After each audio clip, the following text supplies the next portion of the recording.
Ugh. Ugh.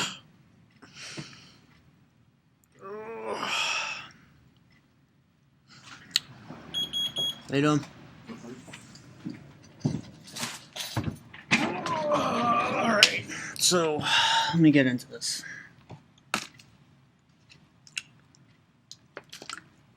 So today, I had someone call the store up, ask for our address, ask me what the name of the store was. Then they proceeded to ask me what our stiff night pills were called, and I replied, they're called stiff nights. And then they proceeded to ask me how to spell it, after they just answered their own question.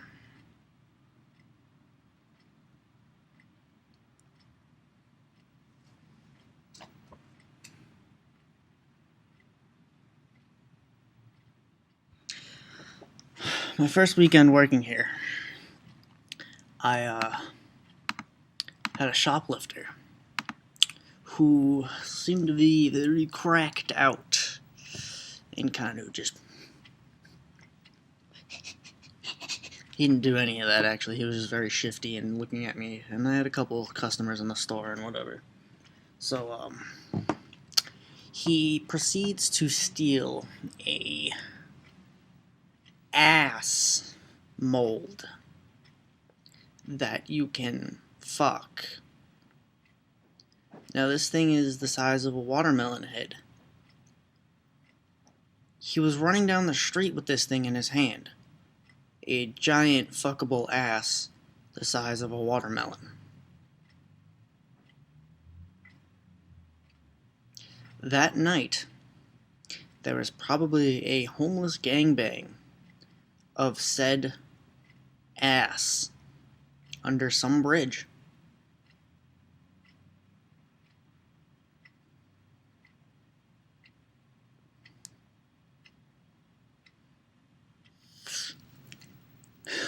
There's this one time two gay gentlemen came in, and they're just looking around and whatever. I think they ended up, what did they buy?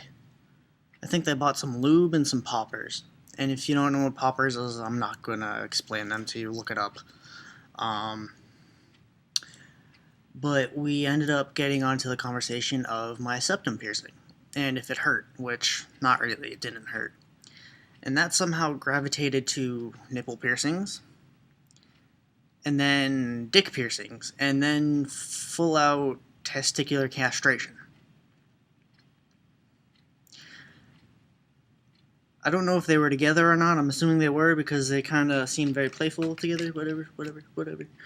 But, one of the gentlemen proceeded to tell me how he witnessed a guy's piercing that went all the way up through the scrotum, through the penis, and had barbs going all the way up to the head. And I looked at it and I'm just like, that doesn't seem comfortable. He goes, yeah, I walked out. I'm like, okay, understandable. And then, his friend, partner, whatever, I don't know their relationship at all, proceeded to tell me how he was talking to a group of pagans online who he had never met other than, an online interaction. How they encountered an individual.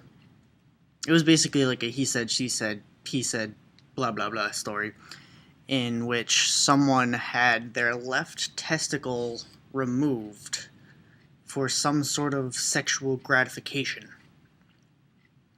And I looked at him and I'm like, I'm pretty sure that's illegal somewhere. He goes, yeah, probably.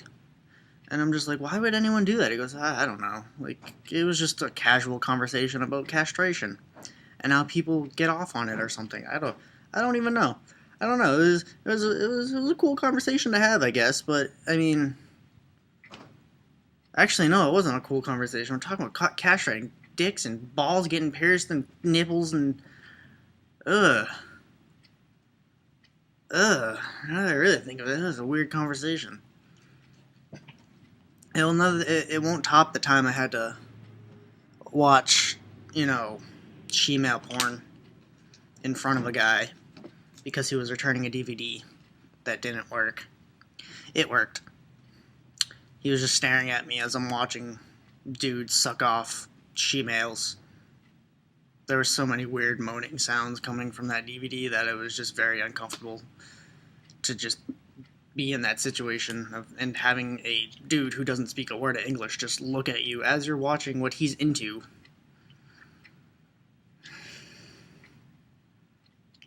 And I don't care what people are into, but, like, I don't really want to watch female porn when I don't have to. I don't even go out of my way to watch it in general. I mean, every once in a while, maybe, if I'm bored and I need a laugh, because that shit's funny as fuck to watch sometimes. But, ugh. It was just not pleasant to watch. Like, ugh. And it was just even worse because I had a dude watching me.